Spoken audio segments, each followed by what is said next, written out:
Hello, good evening, guys. Hope everyone's doing okay. Hope everyone's having a good week. Especially looking to another week's success because we're already like halfway through this session.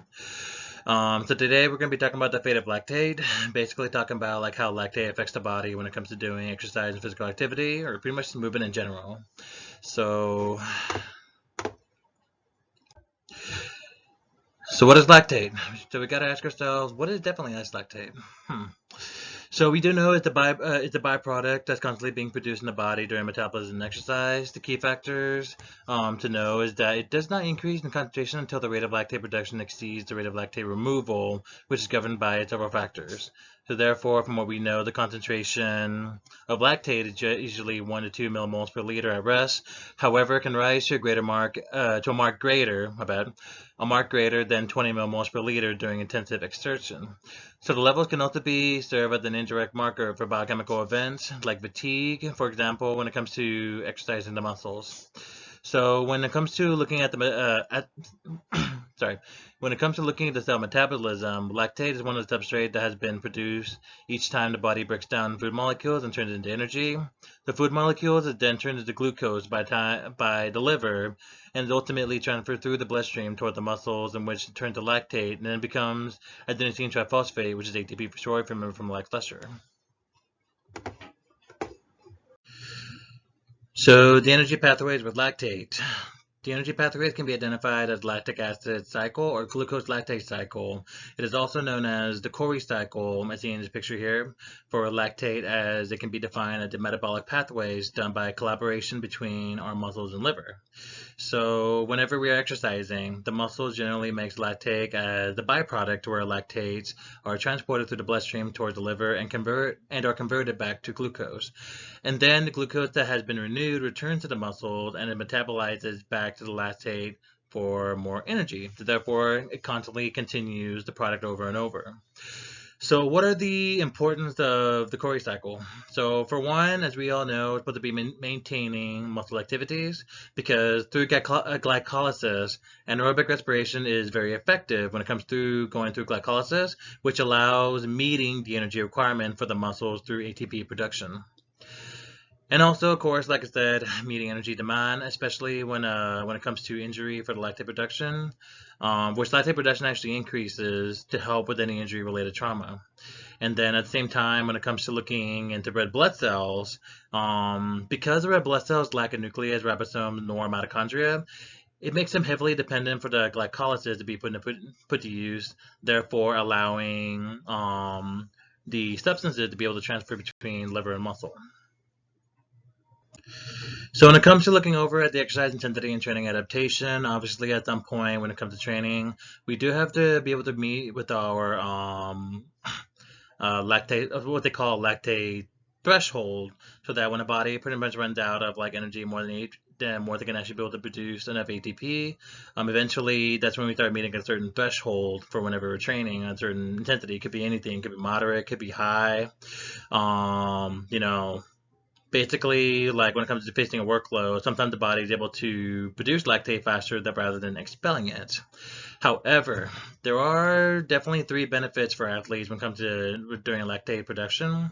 So, like for example, the first one would be like lactate accepting hydrogen ion, which contribute to the pH change of the muscle, therefore making an important buffer. When the muscular pH becomes an important factor, it is important to train the body to buffer effectively.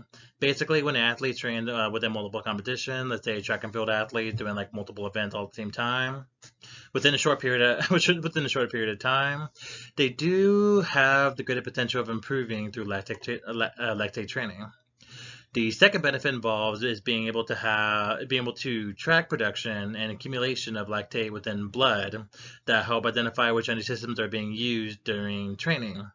Its levels of training increases, so will lactate production. That will go to a greater production of hydrogen ions. However, if intracellular hydrogen ions are produced too fast or rapidly, the cells then would become acidic, for which ATP production and workout intensity becomes limited.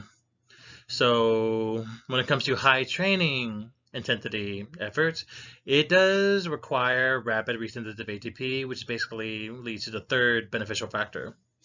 and that would be the ability to accept hydrogen ion, which allows substrates such as NAD. And NAD is basically what carries the cells through the glycolysis process during the energy production. To be able to allow NAD to remain free during ATP rapid resynthesis.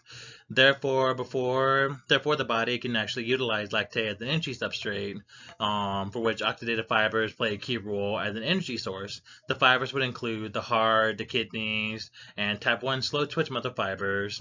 That's been then correlated during our exercise level of intensity. So next, we got to make sure we have our key understanding about the differences between lactate and lactic acid.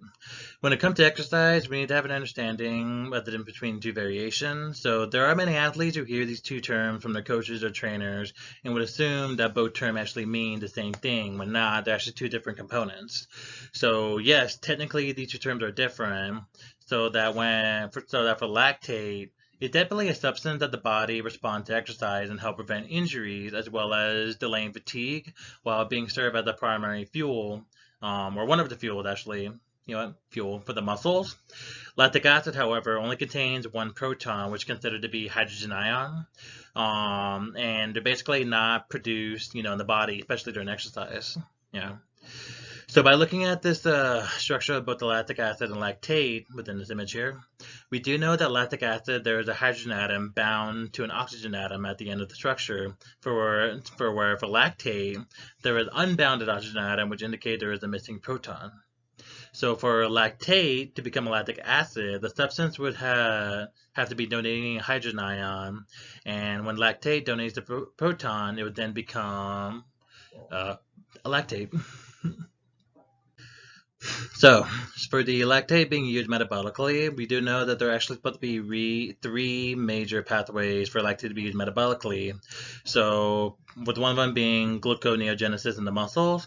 Calling back to the last lecture regarding energy metabolism, if you recall the glycolysis energy system and how it breaks down glucose into ATP energy. Within breaking down glucose into energy, we know that it forms a pyruvate, for which it turns into a lactate that fuels the muscles whenever the body does not have enough oxygen to perform activity. And then the second pathway would be the Cori cycle. So going back to the last slide, about what that we just talked about earlier, where we talked about the Cori cycle and how it was able to transfer energy from the liver to the muscles, we do know that it has a continuous cycle to where the lactate and the liver are converted to glucose, and then glucose returns to the muscle where it can be metabolized into lactate for more energy. And then last but not least, we also have the oxidation, the skeletal muscle. Again, calling back to the last lecture regarding energy metabolism. Through aerobic respiration, we do know that pyruvate, which turns to lactate, is then turned to acetyl-CoA, for which the Krebs cycle is able to convert the substances into ATP for the body during exercise. Okay, looking into the consequences for lactate accumulation to sustain exercise. At some point during exercise, the body is going to be feeling fatigue when the muscle starts to get sensation where you need to stop. Therefore, at that point, when lactate production cannot keep up with the level of intensity you are doing for exercise, you basically reach a threshold where your body can handle at a certain pace from then on. So that's why we call it the lactate threshold when the muscles become fatigued. For high intensity training, the muscles will end up becoming more acidic whenever there's high levels of lactate in the muscle cells, along with the disruption of other metabolites. Therefore, the metabolic pathways that break down glucose into energy would end up performing poorly because of the acidic environment. Which is why it's important to take a recovery period into consideration. If you're working at a very high intensity during training, then you're going to be needing more time to recover, to rid the body of the lactic acid. Okay, and then the factors at cellular level to influence exercise cessation. As we know, lactic acid is not responsible for delayed muscle onset soreness, which is DOMS. Basically, what shows the pH has been dropped. So it's still an ongoing debate, still an ongoing topic to talk about whether or not lactic acid is to blame for muscle soreness and fatigue. If that is the case, then usually the general guideline for getting rid of lactic acid is, of course, getting proper rest, as well as decreasing exercise intensity so the muscles in the body are able to go at a certain pace where the lactate production is able to keep up. Active recovery is also recommended to keep the body moving, so that way, but not at an intense pace actually. Keep the body moving, but don't go at an intense pace, so that way you're not sitting around, the muscles begin to contract, and therefore you get that soreness feeling to where your body starts feeling stiffness. I'm like, well, you probably should have stretched that day. And then last but not least, take deep breath. It's always important to take deep breaths when exercising, especially when the body uses oxygen as main energy source to allow proper recovery, after each set is done within training.